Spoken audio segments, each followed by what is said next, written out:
Thank you, Chuck. And good evening, ladies and gentlemen. It's it's a pleasure to be among so many old friends, new friends that I've met just in the last 6 months or so that I've been on the campaign trail all around the state, and to be meeting new friends as we speak. And I'm honored to be on the same podium with my dear colleague Leslie Peterson. Isn't she a wonderful candidate?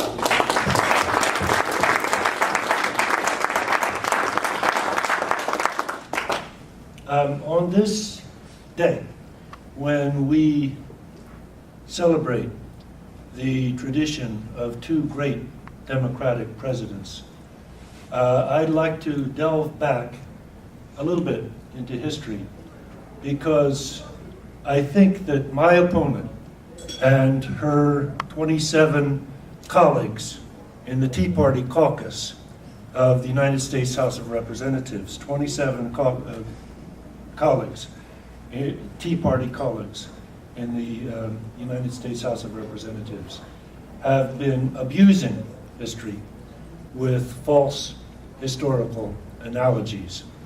It was, after all, Thomas Jefferson who said famously, "We hold these truths to be self-evident, that all men are created equal." Now, we all know that the struggle for equality has been a long march. And our state here in Wyoming has contributed mightily to that struggle by electing the first woman governor, the second one soon to come, and by recognizing the right of women's suffrage. We all know that we have a long way to go, but guess who, as her first vote in the 111th Congress, cast her vote against the Lilly Ledbetter Act that has done so much to improve the wage prospects of working women here in our state. Guess who cast that vote? My opponent, Cynthia Lummis. We know that both Jefferson and Jackson were avid proponents of westward expansion. Jefferson with the Louisiana Purchase. Jackson was the first president born in a log cabin on the frontiers of Tennessee. And we know too that we have our modern equivalent today of the frontier.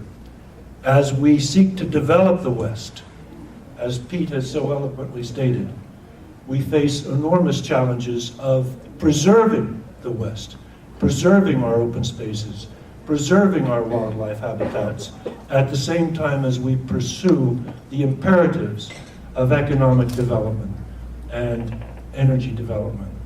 That's a new frontier.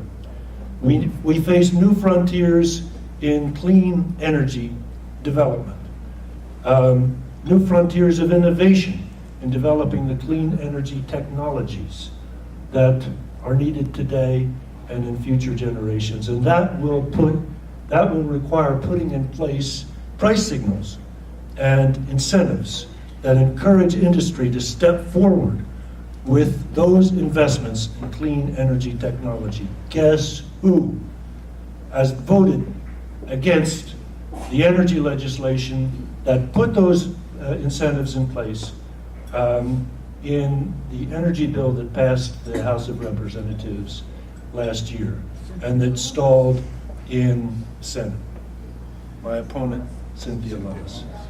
We know that as the frontier moves further west across the Pacific to China, that we here in the United States have to work together with China to wrap our arms around the global warming challenge, the climate change challenge, because nobody's going to solve that problem, neither of us by ourselves. We need to cooperate.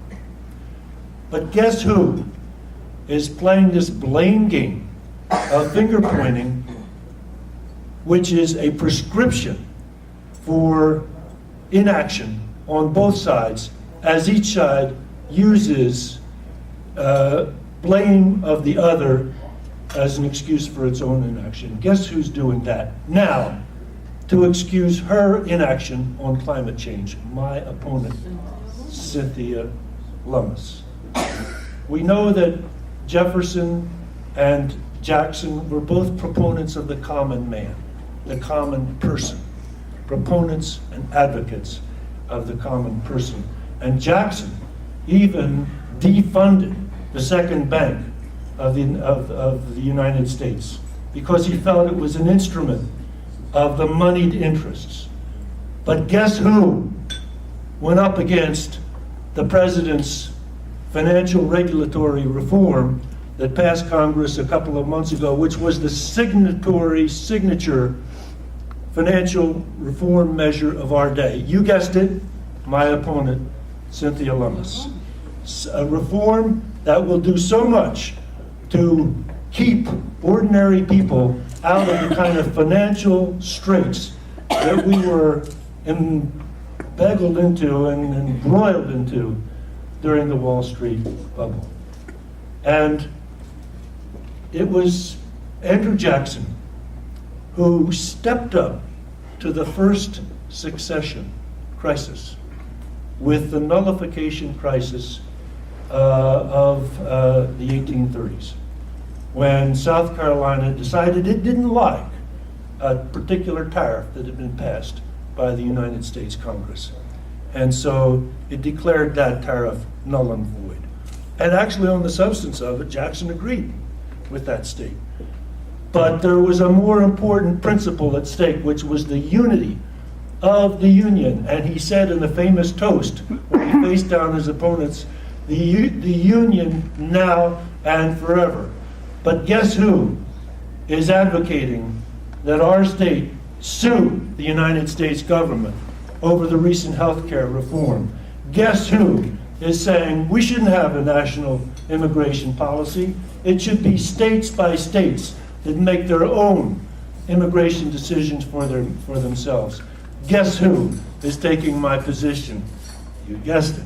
So, folks, I ask for your support. I ask you to get the word out to your neighbors and fellow Democrats and independents and even Republicans with whom I find my message is resonating. We've got a job to do, as Chuck has said this fall. We're going to step up to that job. We're going to succeed in that job. With your support, with your help, I will go to Washington, D.C.